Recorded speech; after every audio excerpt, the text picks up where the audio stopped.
There are moments when journalism suddenly finds itself on a much bigger stage, not by choice, but by circumstance. When national attention turns to a single city or state, the reporting decisions made inside one newsroom can shape how the rest of the country or world understands what's happening. And at this moment, the Minnesota Star Tribune finds itself in that situation right now. As immigration enforcement activity intensifies, protests draw global attention, the newsroom is reporting under pressure, and the organization has responded with a bold new brand campaign that says exactly what many publishers are feeling. It's called Because the World is Watching. Hi, I'm Mike Blinder, publisher of E&P Magazine. This is E&P Reports, our weekly vodcast series that explores the people, organizations, and issues shaping the evolving news publishing industry. Joining me today are Greg Mees, Deputy Managing Editor at the Minnesota Star Tribune. Greg, an honor to have you on board. You must be a pretty busy guy right now, and even to have you carve out a few minutes for me, I really do appreciate your time, sir. Thanks for having me. And also, Chris Isles. Chris, you're the one that reaches out to us often. You're VP of Communications and Brand Marketing. You're kind of covering the strategy, this rebranding. It's great to have you on the program too, sir. Great to be here. Thanks so much for the opportunity. The way I see it, the two of you are navigating what happens when journalism, branding, and civic responsibility kind of collide in real time. And when we come back, we'll dig into why this campaign came together now, how the newsroom is handling immigration coverage safely, and what other publishers can learn when the spotlight suddenly swings their way. Stick around. We'll be right back. Hello. My name is Walter Hussman. Our family has been in the news business for over 100 years. Journalism includes two parts, reporting the news and providing opinions. But in recent years, there's been too much opinion appearing in news reporting. This has eroded public trust in news reporting to the lowest level of any U.S. institution. To address this, we started a nonprofit, the Center for Integrity in News Reporting. And now, through the CFINR Annual Journalism Awards, that mission is gaining momentum. With 6 categories and $150,000 in prizes, the awards recognize impartial and objective reporting rooted in facts, not spin. Winners will be honored at the 3rd Annual Awards Ceremony in Washington, D.C., joining a growing community committed to restoring trust in journalism. There's no entry fee, and submissions are open now through February 16th. Enter today at cfinr.org/award-entry and be part of the movement to rebuild trust one story at a time. Chris, I'm going to kick off with you. The line at the center of this campaign is simple but loaded, because the world is watching. Chris, in your opinion, what changed editorially or socially? What made this the right moment to say that out loud and in your face, Chris? This was the right moment to say this because it's just a plain and simple fact. I have the pleasure of overseeing branding as well as communications for the Minnesota Star Tribune.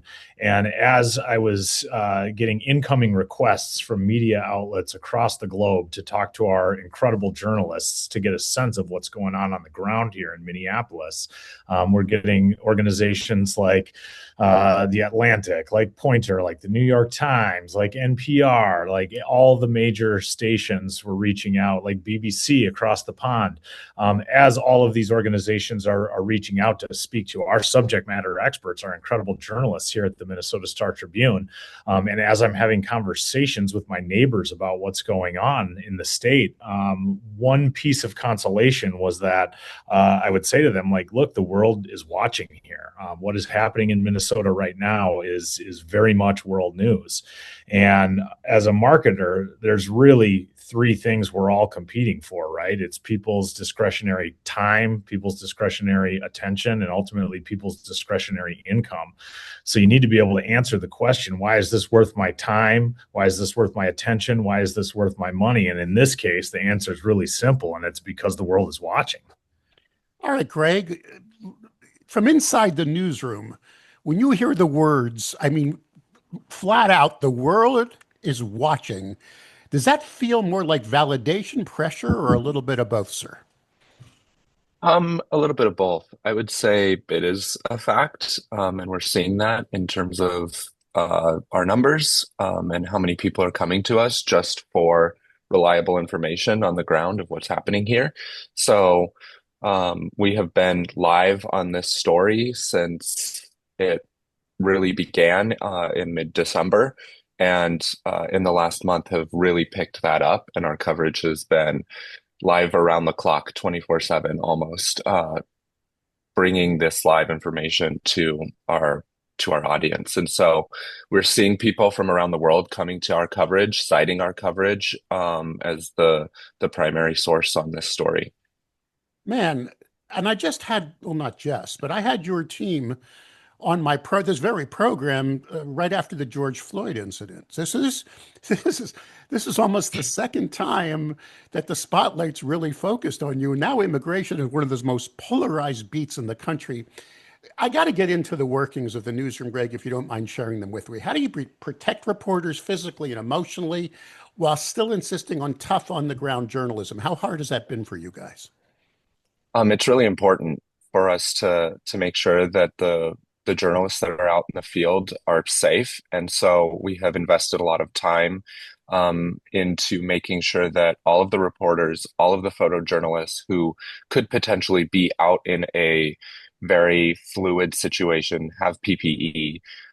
That's everything from masks and helmets to vests, that they are very well protected when they could get into a situation that could get heated, could get violent. So that has been of utmost concern and consideration. Additionally, we also have, anytime somebody is going out into the field, structures set up in place to make sure that editors who are back in the newsroom know exactly where people are. People have to check in, people have to share their location on their devices, and we just have those sort of parameters in place to make sure that everybody is aware of where everybody is, so that if something does get heated, we know exactly where people are on the ground. Let me go back to June 2021, when I had Star Tribune editor and senior VP Renee Sanchez and managing editor and VP Suki Daradin on this program to discuss your coverage of George Floyd's death. One of the questions I asked was how the newsroom maintained objectivity when national cable news openly took sides and debated what was, at its core, a deeply local story playing out on a national stage. Renee's response, I can't forget it. He looked at me and he said, "What's cable news?" Kind of reminding us that the focus was simply doing our work. Do you agree with that sentiment today, 5 years later? What does objectivity look like in your newsroom when communities are scared, emotions are high, misinformation is moving faster than the facts? And in moments like this, is the guiding principle still keep your heads down and do the damn job? Absolutely. And I think that's our role. And our most important role in this moment is to be the grounding place that people can come to for the facts, for the information, and get away from the noise, be that cable news, be that social media. There's a lot of information swirling, and people who come to us can trust that we have verified information before we're publishing. We are moving quickly. Yes, we want to make sure that we're getting information out to the public in a timely manner, but we're also making sure that we're very careful, that we are verifying every piece of information before it gets published, that we are making editorial and news judgment decisions before information gets sent out. Chris, okay, back to branding, back to your role when reporting carries real legal, reputational, or safety risks. And that's what's going on with you guys. How does the communications team support the news without influencing coverage? You get my drift in this question. I mean, where do you guys sit in that corporate structure when we know our job is true enterprise journalism, but we also have the brand on top of that? Yeah, I'd say where we sit within that is we get out of the way, right? We have some of the best reporters in the world here at the Minnesota Star Tribune. We have some of the best editorial judgment. And so on the business side, we get out of the way and let the news side of the operations do what they do so well. And that's basically how we handle it. You opened live blogs outside the paywall, allowed unlimited article gifting. I know you leaned into donations. Was this campaign as much about access as it was about awareness? Yeah, I mean, this is absolutely a critical moment for our state and our nation. And we knew that a lot of the content that we were putting out was going to be inaccessible to a lot of people. So we made the decision to lift the paywall on the free live blog, which is one of the best sources of accurate, factual, verified information on what is actually happening on the ground here, updated multiple times throughout the day, constantly over the past month plus. We also wanted our subscribers to be able to share liberally the articles that our reporters are writing on this, and so we lifted any limits on article sharing because we need people to know what is happening in this state. And not only that, but we also introduced a new family plan. As people are telling us, like, look, I want my family to understand what is going on here. We saw that as a moment to offer a discounted family plan, so not only one individual can get the news, but they can share that news broadly with their entire family. Greg, your audience now is news publishers, news executives, people running these organizations, big and small. Um, when you get so much national attention, what would you say to them on how you now define the role of a local newsroom that is immersed in a national story? We're here when the national outlets leave. This is our community. We live here, and we cover this, and we will be continuing to cover this well beyond the breaking news moments. And so I think it's really important in these moments to make connections with sources and to be able to find the stories that are going to have a longer tail that are going to affect the community. And that can be everything from community impact to legal ramifications to money and what is going to be the sort of economic impact of what has happened here. And being able to pull all of those threads and continue to tell that story for the long haul. That's one of the most important things that I think any local publisher can do. Chris, from a leadership standpoint, and I want to kind of twist this around. What's the biggest mistake publishers make now that you're living it when trying to explain their value during moments like this, when suddenly out of nowhere a spotlight is on them and they're covering locally a national story? What advice would you give someone who may be next with the spotlight on them? I would say set yourself up now to be prepared and be flexible and be nimble. Put systems and people and processes in place that allow you to turn on a dime, just like the news does. I learned this. I worked many years in professional sports, and a lot of things happen organically. The news is no different. And so if you have the right people and processes in place, you are positioned to be able to execute things quickly at the pace of news. And without that, you're going to find yourself playing catch up. So I'm really proud of how our team came together on this and was able to turn around creative assets in under 24 hours and get all of this information out across our owned and operated platforms, across paid platforms, and how quickly and readily we were able to speak to the audiences that we have right in front of us, as well as start to expand our audience beyond those that we know are coming to us every day. Greg, kind of the same question. If you're advising another newsroom leader suddenly thrust into national attention, what's the one takeaway, the one aha that they should immediately put forefront in their mind as they're suddenly making quick decisions and running that newsroom? That every journalist has their journalistic instincts and understands how to do that.